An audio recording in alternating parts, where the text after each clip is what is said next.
शांति अंदर से आती है, इसे बाहर मत खोजो। ये बुद्ध का एक अनमोल विचार है। इसी विचार पर आधारित एक छोटी सी कहानी है, कस्तूरी मृग और शांति की खोज।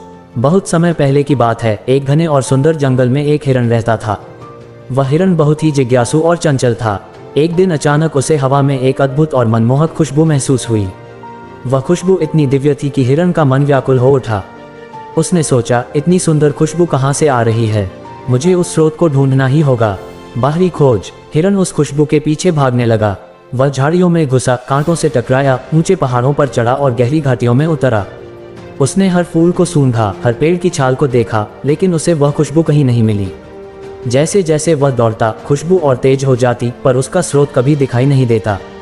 दौड़ते दौड़ते हिरण लहूलुहान हो गया और पूरी तरह थक कर एक पत्थर पर गिर पड़ा। उसे लगा कि वह हार गया है।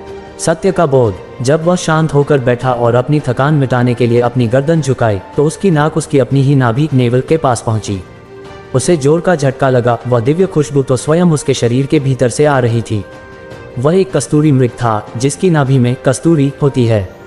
वह खुशबू उसके अंदर ही थी, लेकिन वह उसे पूरी दुनिया में पागलों की तरह ढूंढ रहा था। कहानी की सीख। हमारा जीवन भी इस हिरण की तरह ही है।